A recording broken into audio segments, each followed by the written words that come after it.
ನಮ್ಮ ಸಮಾಜದ ಕುಲಗುರು ಆಗಿರ್ತಕ್ಕಂಥ ಬೀರದೇವರನ್ನು ಹಾಗೂ ಭಕ್ತ ಕನಕದಾಸರನ್ನು ಎಲ್ಲ ದೇವರುಗಳನ್ನು ಎನ್ನ ಹೃದಯ ಮಂದಿರದಲ್ಲಿ ಸ್ಮರಿಸಿಕೊಳ್ಳುತ್ತಾ,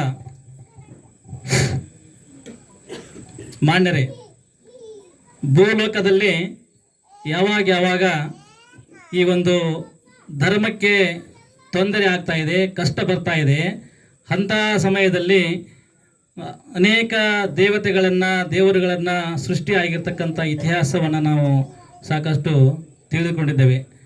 ಆ ಒಂದು ಹಂತದಲ್ಲಿ ಈ ಒಂದು ಚಿಂಚಲೆ ಮಾಯಮ್ಮನ ಉದಯ ಹೇಗೆ ಆಯಿತು ಅಂತಕ್ಕಂಥ ಒಂದು ಹಿನ್ನೆಲೆಯನ್ನು ನಾವು ತಿಳ್ಕೋಬೇಕಾಗ್ತಾ ಇದೆ. ಚಿಂಚಲೆ ಮಾಯಮ್ಮನ ಉದಯ ಹೇಗಾಗ್ತಾ ಇದೆ, ಸೃಷ್ಟಿ ಹೇಗೆ ಆಗ್ತಾ ಇದೆ ಅಂತಕ್ಕಂಥ ಕೀಲಾಸುರ ಅಂತಕ್ಕಂಥ ಇಬ್ಬರು ರಾಕ್ಷಸರು ಇರ್ತಾ ಇದ್ದಾರೆ. ಆ ಇಬ್ಬರು ರಾಕ್ಷಸರು ಭೂಲೋಕದಲ್ಲಿ ಸಾಕಷ್ಟು ಜನರಿಗೆ ತೊಂದರೆಯನ್ನು ಕೊಡ್ತಾ ಇದ್ದಾರೆ. ಅವರ ತೊಂದರೆಯನ್ನು ಹೇಗಾದರೂ ಮಾಡಿ ಪರಿಹರಿಸಬೇಕು ಅಂತಕ್ಕಂಥ ಉದ್ದೇಶ ಬಹಳಷ್ಟು ಜನರ ಮನಸ್ಸಿನಲ್ಲಿ ಇರ್ತಾ ಇದೆ.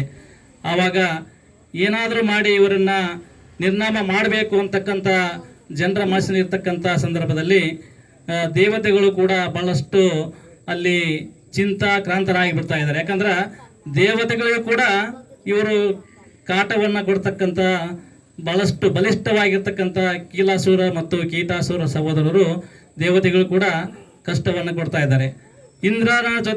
ಇಂದ್ರದೇವನ ಜೊತೆಯಲ್ಲಿನೇ ಇವರು ಹೋರಾಟ ಮಾಡಿ ಕೊನೆಗೆ ಇಂದ್ರದೇವ ಆ ಹೋರಾಟದಲ್ಲಿ ಗೆಲ್ತಾ ಇದ್ದಾನೆ. ತಪ್ಪಿಸಿಕೊಂಡು ಕೀಟಾಸುರ ಮತ್ತು ಕೀಲಾಸುರ ಇಬ್ಬರು ಓಡಿ ಹೋಗ್ತಾ ಇದ್ದಾರೆ. ಓಡಿ ಹೋಗಿ ಅವರು ಹಾಗೆ ಸುಮ್ಮನೆ ಕೂಡೋದಿಲ್ಲ, ಹೇಗಾದರೂ ಮಾಡಿ ನಾವು ಈ ಇಂದ್ರ ಪದವಿಯನ್ನು ಕಸಿದುಕೊಳ್ಬೇಕು ಅಂತಕ್ಕಂಥ ಉದ್ದೇಶವನ್ನು ಇಟ್ಟುಕೊಂಡು ಅವರು ಮತ್ತೆ ಸುಮ್ಮನೆ ಕೂಡೋದಿಲ್ಲ. ಏನು ಮಾಡಬೇಕು ಅಂತಕ್ಕಂಥ ದೃಷ್ಟಿಯಲ್ಲಿ ವಿಚಾರ ಮಾಡ್ತಾ ಆ ಒಂದು ಗುರು ಶುಕ್ರಾಚಾರ್ಯರ ಮಾರ್ಗದರ್ಶನವನ್ನು ಪಡಿಬೇಕು ಅಂತಕ್ಕಂಥ ದೃಷ್ಟಿಯಿಂದ ಅವರು ಗುರು ಶುಕ್ರಾಚಾರ್ಯರನ್ನ ಕುರಿತು ತಪಸ್ಸು ಮಾಡ್ಲಿಕ್ಕತ್ತಾರ. ಗುರುದೇವೋ ನಮಃ ಅಂತಕ್ಕಂಥ ಒಂದು ಏನು ಗುರುಗಳನ್ನು ಆಹ್ವಾನಿಸ್ಲಿಕ್ಕೆ ಒಂಟಿಗಾಲಿ ಮೇಲೆ ನಿಂತ್ಕೊಂಡು ತಪಸ್ಸು ಮಾಡತಕ್ಕಂಥ ಸಂದರ್ಭದಲ್ಲಿ ಗುರುಗಳು ಪ್ರತ್ಯಕ್ಷವಾಗಿರ್ತಾರೆ.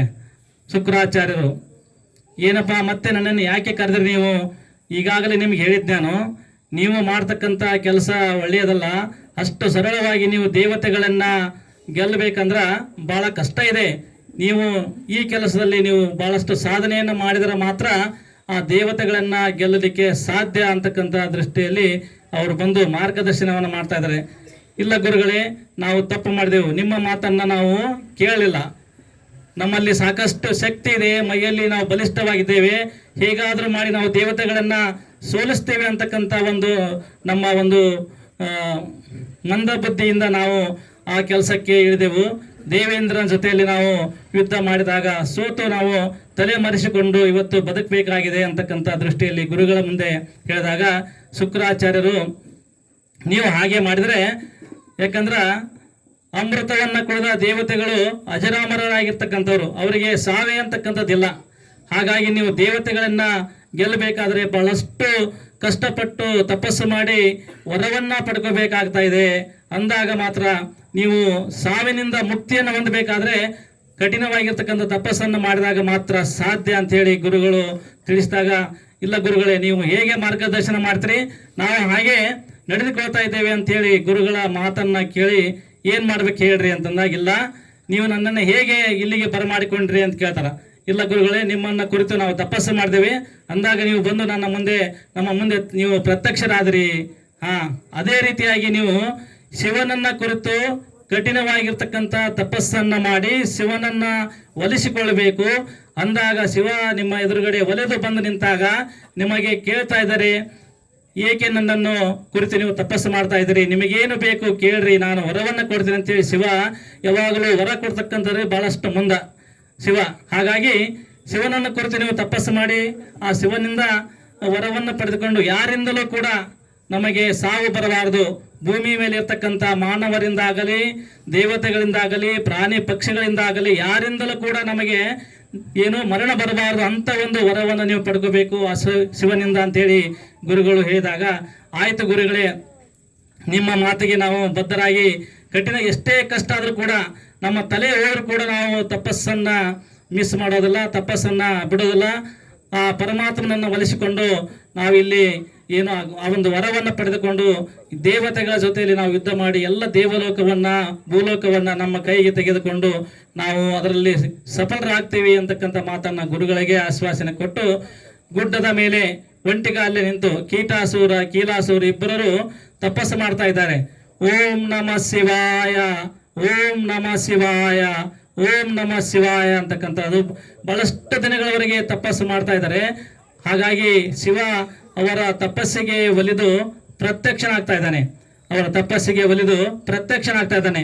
ಏನಪ್ಪ ಸಾಕು ನಿಲ್ಲಿಸ್ರಿ ನಿಮ್ಮ ಒಂದು ತಪಸ್ಸು ಮಾಡೋದನ್ನು, ನಾನು ಪ್ರತ್ಯಕ್ಷನಾಗಿ ನಿಮ್ಮ ಎದುರುಗಡೆ ನಿಂತಿದ್ದೀನಿ, ನೀವು ಕಣ್ಣು ಬಿಡ್ರಿ ಅಂತ ಹೇಳಿ ಶಿವ ಬಂದು ಹೇಳಿದಾಗ ಆ ಕೀಟಾಸುರ ಮತ್ತು ಕೀಲಾಸುರ ಹೇಳ್ತಾ ಇದ್ದಾರೆ, ಗುರುಗಳೇ ನಾವೇ ಧನ್ಯರಾದೆವು ಶಂಕರ, ನಮ್ಮ ಎದುರಿಗೆ ನೀವು ಬಂದು ನಿಂತು ನಮಗೆ ನೀವು ದರ್ಶನವನ್ನು ಕೊಟ್ಟಿದ್ರಲ್ಲ, ನಮ್ಮ ಜೀವನವೇ ಪಾವನ ಆಯಿತು ಅಂತ ಹೇಳಿ ಹೇಳಿದಾಗ, ಇಲ್ಲ ನಿಮಗೇನು ಬೇಕು ಕೇಳ್ರಿ, ನಾ ಈ ಸಂದರ್ಭದಲ್ಲಿ ವರವನ್ನು ಕೊಡ್ತೀನಿ ಅಂತ ಹೇಳಿದಾಗ, ಹೌದು ಗುರುಗಳೇ, ನಮಗೆ ದೇವತೆಗಳಿಂದಾಗಲಿ ಪ್ರಾಣಿಗಳಿಂದಾಗಲಿ ಮಾನವರಿಂದಾಗಲಿ ಪ್ರಾಣಿ ಪಕ್ಷಿಗಳಿಂದಾಗಲಿ ಯಾರಿಂದಲೂ ಕೂಡ ನಮಗೆ ಸಾವು ಬಾರದಂಥ ವರವನ್ನು ನೀವು ದಯಪಾಲಿಸಬೇಕು ಅಂತೇಳಿ ಕೀಲಾಸುರ ಪರಮಾತ್ಮನಲ್ಲಿ ಮನವಿಯನ್ನು ಮಾಡಿಕೊಳ್ತಾ ಇದ್ದಾರೆ. ಆದರೆ ಪರಮಾತ್ಮ ಹೇಳ್ತಾ ಇದ್ದಾನೆ ಕೀಲಾಸುರ ಮತ್ತು ಕೀಟಾಸುರಿಗೆ, ಇದು ನೀವು ತಪ್ಪು ಮಾಡ್ತಿದ್ದೀರಿ. ಏಕೆಂದರೆ ಬ್ರಹ್ಮದೇವನಿಂದ ಈ ಭೂಮಿ ಮೇಲೆ ಹುಟ್ಟಿದಂಥ ಯಾವ ಪ್ರಾಣಿ ಪಕ್ಷಿ ಮನುಷ್ಯ ಹುಟ್ಟಿದಂಥ ಪ್ರತಿಯೊಬ್ಬರು ಕೂಡ ಸಾಯಲೇಬೇಕು. ಹಾಗಾದರೆ ನೀವು ಸಂಸ್ಕೃತಿಗೆ ವಿರುದ್ಧವಾಗಿ ಏನು ಮಾಡ್ತಾ ಇದ್ದೀರಿ, ನಡೆದುಕೊಳ್ತಾ ಇದ್ದೀರಿ, ಅದು ಸಾಧ್ಯವಿಲ್ಲ ಅಂತ ಹೇಳ್ತಾನೆ ಪರಮಾತ್ಮ. ನಿಮಗೆ ಅಂಥ ವರವನ್ನು ಕೊಡಲಿಕ್ಕೆ ನನ್ನ ಕಡೆಯಿಂದ ಸಾಧ್ಯವಿಲ್ಲ ಅಂತಂದಾಗ, ಇಲ್ಲ ಗುರುಗಳೇ ನೀವು ಹೇಗಾದರೂ ಮಾಡಿ ಕೊಡಲೇಬೇಕಂತೇಳಿ ಅವರು ತಮ್ಮ ಹಠವನ್ನು ಸಾಧಿಸ್ತಾ ಇದ್ದಾರೆ. ಆದರೆ ಗುರುಗಳು ಅದನ್ನು ನಾವು ಕೊಡಲಿಕ್ಕೆ ಸಾಧ್ಯವಿಲ್ಲ, ಈ ಭೂಮಿಯನ್ನು ಹುಟ್ಟಿದಂಥ ಯಾವ ಜೀವರಾಶಿನೂ ಕೂಡ ಏನು ಕೊನೆಯವರೆಗೆ ಇರಲಿಕ್ಕೆ ಸಾಧ್ಯವಿಲ್ಲ, ಹುಟ್ಟಿದಂಥ ಈ ಒಂದು ಜೀವರಾಶಿ ಸಾಯಲೇಬೇಕು ಅಂತೇಳಿ ಇದ್ದಾಗ ನಿಮಗೆ ಹೇಗೆ ನಾನು ಆ ವರವನ್ನು ಕೊಡಲಿ ಅಂತಂದಾಗ, ಇಲ್ಲ ಗುರುಗಳೇ, ಹಾಗಾದರೆ ನಾವು ಕೂಡ ಈ ಸಂಸ್ಕೃತಿಗೆ ವಿರುದ್ಧವಾಗಿ ಹೋಗೋದಿಲ್ಲ, ನಾವು ಕೂಡ ನೀವು ಹೇಳ್ದಾಗ ಕೇಳ್ತಾ ಇದ್ದೇವೆ. ಈ ಕಡೆ ಹೆಣ್ಣು ಅಲ್ಲದ ಗಂಡು ಅಲ್ಲದ ಒಂದು ಜೀವಿಯಿಂದ ನಮ್ಮ ಪ್ರಾಣ ಹೋಗಬೇಕೇ ಹೊರತು ಅವರಿಂದ ಮಾತ್ರ ಹೆಣ್ಣು ಅಲ್ಲದ ಗಂಡು ಇಲ್ಲದಂಥ ಜೀವಿಯಿಂದ ಮಾತ್ರ ಪ್ರಾಣ ಹೋಗಬೇಕು ಅಂತ ವರವನ್ನು ಕೊಡ್ರಿ ಅಂತಂದಾಗ ಪರಮಾತ್ಮಗೆ ಏನಾದರೂ ಮಾಡಿ ಇದನ್ನು ಕೊಡಬೇಕು ಅಂತೇಳಿ ಆತನ ಮನಸ್ಸಿಗೆ ಬಂದು ಪರಮಾತ್ಮ ಏನು ಮಾಡ್ತಾನೆ, ನಿಮ್ಮ ಪ್ರಾಣ ಹೋಗ್ಬೇಕಾದ್ರೆ ಯಾವ ದೇವತೆಗಳಿಂದಲ್ಲ, ಯಾವ ಮಾನವರಿಂದಲ್ಲ, ಪ್ರಾಣಿಗಳಿಂದಲ್ಲ, ಹೆಣ್ಣು ಅಲ್ಲದ ಗಂಡು ಅಲ್ಲದ ಏನು ಒಂದು ಜೀವಿ ಸೃಷ್ಟಿ ಆಗುತ್ತಲ್ಲ ಈ ಭೂಮಿ ಮೇಲೆ, ಅಂಥ ಜೀವಿಯಿಂದ ಮಾತ್ರ ನಿಮ್ಮ ಪ್ರಾಣ ಹೋಗಲಿ ಅಂತೇಳಿ ಅವರಿಗೆ ಆಶೀರ್ವಾದ ಮಾಡಿ ವರವನ್ನು ನೀಡಿ ಪರಮಾತ್ಮ ಅಲ್ಲಿಂದ ಮಾಯ ಆಗ್ತಾ ಇದ್ದಾನೆ. ಆವಾಗ ನೋಡ್ರಿ, ಮೊದಲೇ ರಾಕ್ಷಸರು ಜನರನ್ನ ಸಿಕ್ಕಾಪಟ್ಟೆ ಕಾಡ್ತಾ ಇದ್ರು, ದೇವತೆಗಳನ್ನು ಕಾಡ್ತಾ ಇದ್ರು, ಇಂದ್ರಲೋಕಕ್ಕೆ ಹೋಗಿ ಇಂದ್ರನ ಜೊತೆಯಲ್ಲಿ ಹೋರಾಟಕ್ಕೆ ನಿಲ್ತಾ ಇದ್ರು. ಇವಾಗ ವರವನ್ನ ಪಡ್ಕೊಂಡ್ಬಿಟ್ರು, ದೇವತೆಗಳಿಂದಾಗಲಿ ಪ್ರಾಣಿಗಳಿಂದಾಗಲಿ ಮನುಷ್ಯರಿಂದಾಗಲಿ ನಮಗೆ